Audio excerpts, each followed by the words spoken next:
Okay, hello everyone. Again, welcome to our channel, Mahajan Physics Classes. Okay, now this is the video for. Now we are continuing our playlist, and this is the playlist for thermodynamics. Last video is for free expansion. उसके पहले हम लोग ने cyclic process देखा हुआ है. उसके पहले हम लोग ने पूरे के पूरे चार थर्मोडायनामिक्स देखे हुए. क्लियर. आप अगर उन सब चीज को अगर आपने पढ़ा हुआ नहीं है या देखा हुआ नहीं है तो उस वीडियो को आप देख लीजिए and then continue this video. Clear. Heat engine. अब चालू करते हैं हम लोग हीट इंजन. हीट इंजन होता क्या है? ठीक है, हीट इंजन. तो सबसे पहले हम लोग बात करेंगे हीट इंजन की. Heat engine. अब नाम से ही बहुत सारी चीज आइडिया हमारे दिमाग में आती है कि भैया एक इंजन होगा, ये है ना. ये एक ऐसा इंजन होता है जो इंजन आपकी हीट एनर्जी को मैकेनिकल एनर्जी में कन्वर्ट करता है, और वो भी एक पर्टिकुलर साइक्लिक प्रोसेस में. उस डिवाइस को हम लोग हीट इंजन कहते हैं. Clear. Heat engine is a device which continuously converts heat energy into and mechanical energy in a cyclic process. Cyclic process में एक डिवाइस जो होता है जो एक साइक्लिक प्रोसेस में हीट एनर्जी को मैकेनिकल एनर्जी में जो कन्वर्ट करता है उसको हम लोग हीट इंजन कहते हैं. Clear. So in a cyclic process, so that is called as heat engine. ठीक है, ये हो गया आपका मेन पर्पस हीट इंजन का. ठीक है, हीट इंजन का अभी हम लोग देखेंगे इसका construction. Clear. Diagram, construction and then working and then efficiency of heat engine. इफिशिएंसी क्या होगी हीट इंजन की वो हम लोग लास्ट में देखेंगे. ठीक, चलिए समझते हैं हम लोग हीट इंजन क्या होता है. हीट इंजन तो अभी हम लोगों ने डेफिनेशन आपके बहुत अच्छे से दिमाग में बैठ गई होगी, उम्मीद करता हूं. ठीक है, हीट इंजन का अगर मैं इसका डायग्रामेटिकल पोजीशन बनाऊं या डायग्रामेटिकल शेप हम लोग यहां से बना ले तो डायग्रामेटिकल शेप क्या कहता है कि सबसे पहला वाला ऊपर वाला हिस्सा इसका एक हॉट रिजर्वायर होता है. ठीक है, सो दिस इज योर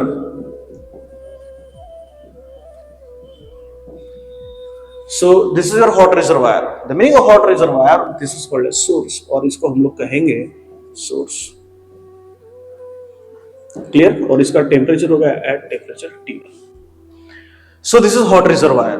ठीक है, हॉट रिजर्वायर. सबसे पहले हम लोग इसका डायग्रामेटिकल शेप देख रहे हैं.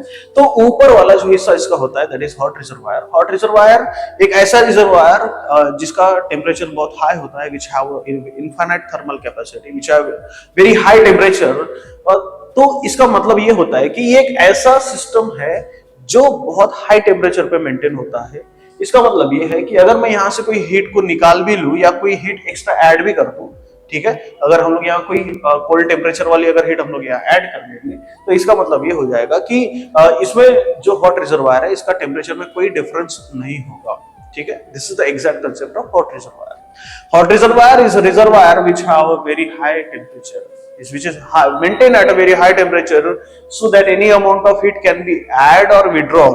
है ना, हम लोग इसमें ऐड भी कर सकते हैं, विड्रॉल भी कर सकते हैं. We can add or withdraw a heat in the hot reservoir without changes its temperature. उस चीज को हम लोग hot reservoir कहते हैं. क्लियर. hot reservoir का कनेक्शन आप इसको कनेक्ट करेंगे. hot reservoir is connected to the heat engine. Hot wire जो कनेक्ट होगा आपको इंजन के कनेक्ट होगा. This is your heat engine. ठीक है, ये आपका इंजन हो गया. सो दिस इज योर इंजन. अब इंजन में क्या होता है? इंजन में वर्किंग सब्सटेंस होते हैं. So this is working substance. Working substance. और वर्किंग सब्सटेंस हम लोग जनरल तौर पे जो यूज करते हैं that is called as mixture of fuel, है ना, gasoline, petrol, diesel, high pressurised steam. ये actually these are working substance which is used in this engine. Clear. चलिए, अब ये हॉट रिजर्वायर से हम लोग कनेक्ट करेंगे सिलेंडर. ठीक है, जो मेन फंक्शन होगा सिलेंडर का. सो दिस इज योर सिलेंडर. ये आपका कुछ इस ढंग से सिलेंडर. ठीक है, इस सिलेंडर के अंदर एक पिस्टन होगा आपका.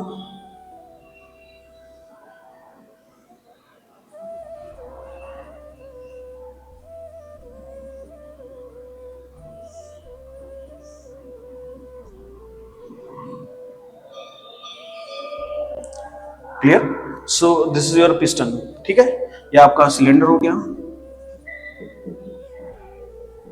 This is your cylinder and this is cylinder का जो मैकेनिकल वर्क है. ये mechanical work this is is supplied, ये मैकेनिकल वर्क होगा, so this that mechanical work is supplied to the environment.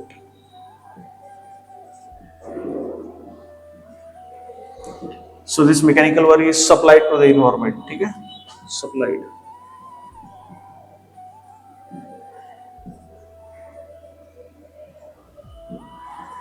Work done is supplied to the environment. Clear. चलिए, तो ये cylinder हो गया आपका. देन इसके बाद में जो हीट आपकी बच जाएगी, जो हीट एक्स्ट्रा आपकी होगी. Clear. So it is supplied to the cold reservoir.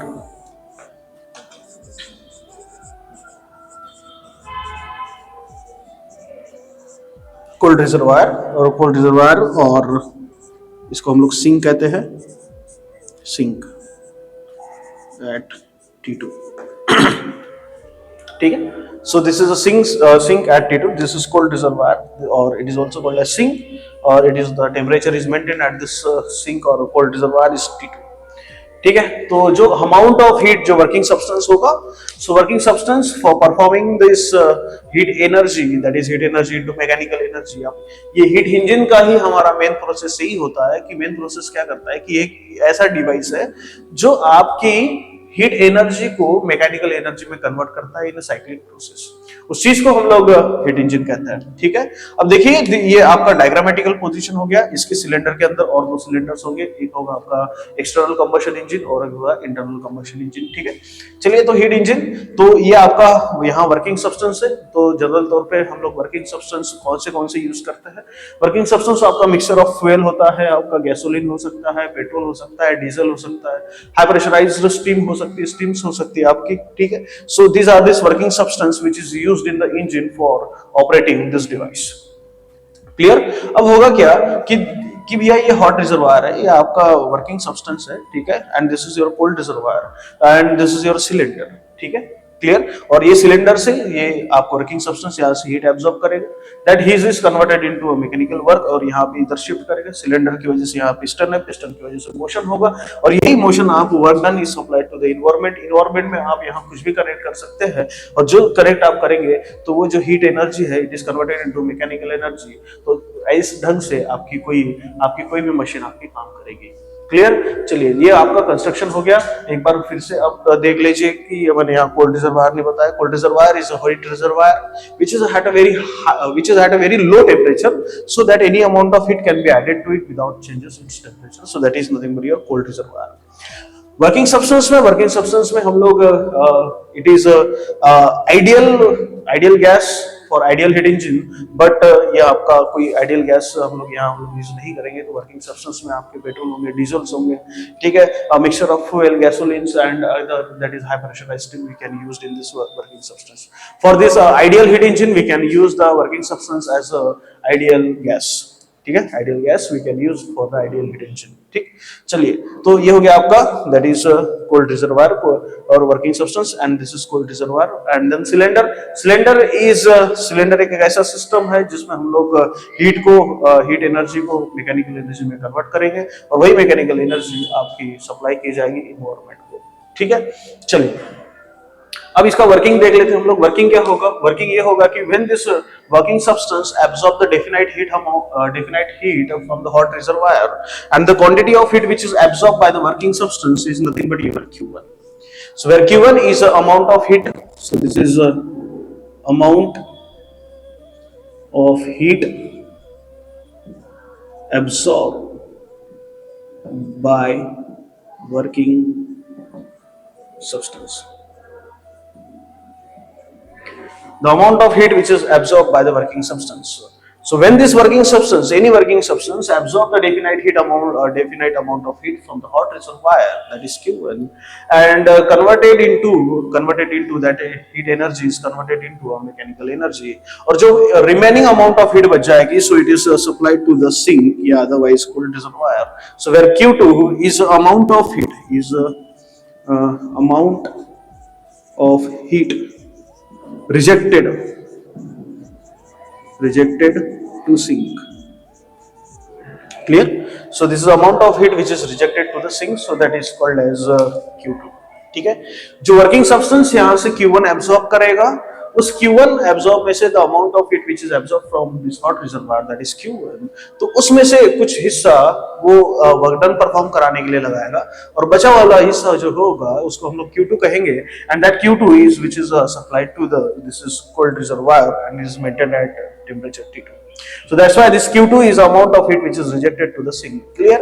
और जो heat यहाँ हम लोग सप्लाई करेंगे तो यहाँ heat supply जो होगी वो heat supply आपकी क्या होगी? So the amount which is used for the working of the cylinder, so that is nothing but this is Q1 minus Q2 and this is nothing but your work done.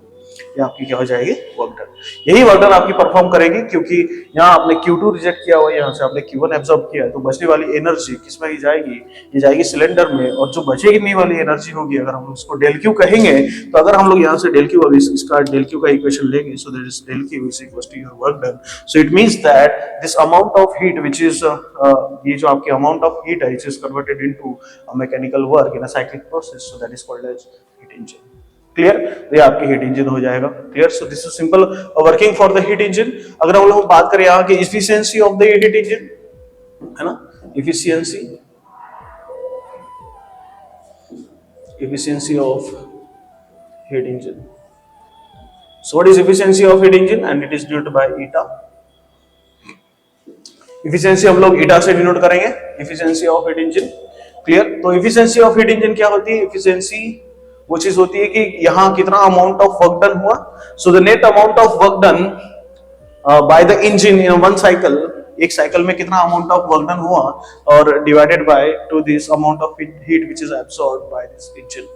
Clear? So the efficiency of heat engine, so it is a net work done by engine in one cycle. The net work done by the engine in a one cycle divided by amount of heat. This is amount of heat absorbed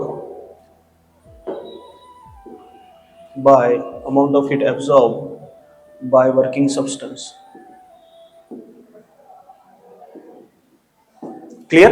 So this is the formula for efficiency. It is a efficiency of heat engine. It is a ratio of net work done by the engine in one cycle to the amount of heat absorbed by the working substance. Clear? So efficiency is nothing but the net amount of work done. That net amount of work done is nothing but your Q1 minus this is Q2 and divided by this is the amount of heat which is absorbed by working substance. Amount of heat absorbed by the working substance is your Q1. ठीक है? So efficiency is nothing but 1 minus this is Q2 divided by Q1. Clear? So this is the formula for efficiency of heat engine. Clear? ये efficiency हो गई heat engine की. if अगर हम लोग यहाँ ले ले कि भैया अगर Q2 का वैल्यू इस समय अगर हम लोग 0 ले ले, तो efficiency आपकी अगर परसेंटेज में लेनी है, so it is 100%, या otherwise it is unity. ये यूनिटी भी हो सकती है, या अदरवाइज एफिशिएंसी इसकी 100% भी हो सकती है. ये एफिशिएंसी 100% कब होगी? When there is a Q2 is equal to 0. और ये Q2 इज इक्वल टू 0 तभी होगा when there is a ideal heat engine. But in the practical things या इन द प्रैक्टिकल सेंस ऐसा कोई इंजन यूनिवर्स में नहीं है कि वो जो आइडियल के तौर पे काम करे. So that's why this Q2 is not equal to 0, but it is nearly equal to 0. So efficiency is near about 100%, yeah, and it is always less than 100%. Yeah, it is always less than the unity. Clear? जो आपका heat engine की efficiency होती है वो always less than the heat engine. एक ऐसा engine अगर ज्यादा अमाउंट ऑफ हीट को रिजेक्ट करता है तो हम लोग उस efficiency which is less than, वो इफिशियंसी बहुत कम हो जाएगी. अगर more amount of heat which is rejected to the sinks, then efficiency again less than. If the small amount of heat which is rejected to the sink, अगर small amount of heat अगर rejected to the sink है, so the efficiency is nearly equal to 80%, 90%. It is totally depending upon how much of heat which is rejected to the sink. Clear? If it is a value is 0, if Q2 is equals to 0, that means the amount of heat which is rejected to the sink is 0. Your efficiency is 100%, and this is the condition only for ideal heat engine. But in practice it is not possible. That's why this Q2 is not equals to 0. Clear? So this efficiency is always less than 100%. Yeah, it is always less than unity. Clear? So this is all about the heat engine. उम्मीद करता हूं आपको बहुत अच्छे से ये topic आपको समझ में आ गया होगा। अगर next topic is for the Carnot engine, अब हमारे चैनल के साथ में बने हुए रहिएगा। Next topic is for the Carnot engine, फिर उसके बाद में हम लोग देखेंगे भी refrigerator and then second law of thermodynamics, ठीक है? या सेकंड लॉ ऑफ थर्मोडायनामिक्स को हम लोग बीच में भी ले सकते हैं। So stay tune with us, thank you to watching our channel, thank you so much.